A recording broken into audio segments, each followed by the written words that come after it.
permet de devenir fort. Le temps permet de grandir. Le temps permet de s'approfondir.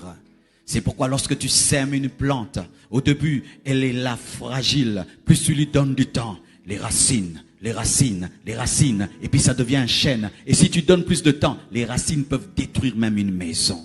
Le temps permet de s'enraciner. Quand tu passes du temps, matin après matin, tu viens devant Dieu.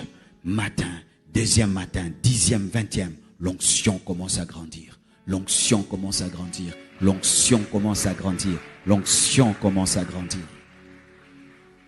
Moïse est allé au sommet de la montagne. Il a fait 40 jours dans la présence de Dieu. Lorsqu'il est revenu, il est revenu avec la loi. Il est revenu avec les 10 commandements. Mais son visage aussi rayonnait. Lorsque tu as investi le temps dans la présence de Dieu, l'onction viendra dans ta vie.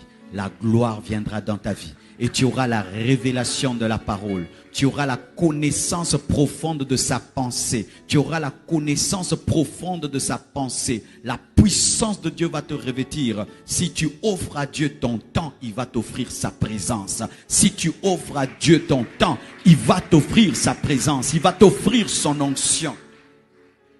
Je dois te dire la vérité. L'un des prix à payer pour l'onction, c'est le temps.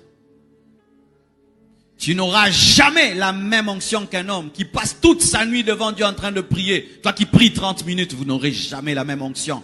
On peut dire la foi, par la foi j'ai tout. Mais la foi n'empêche pas l'amour. Et l'amour exige le temps.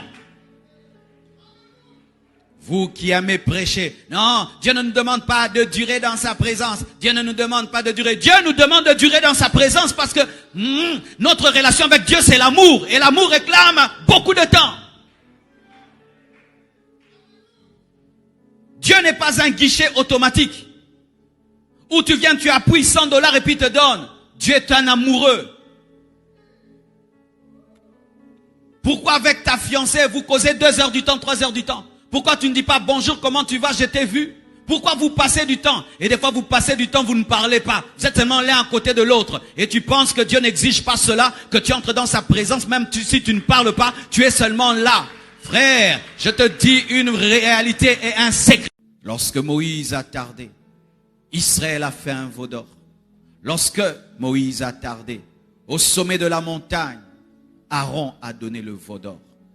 Et aujourd'hui, Jésus-Christ tarde de venir. Et les serviteurs de Dieu sont en train de donner le veau d'or aux fidèles.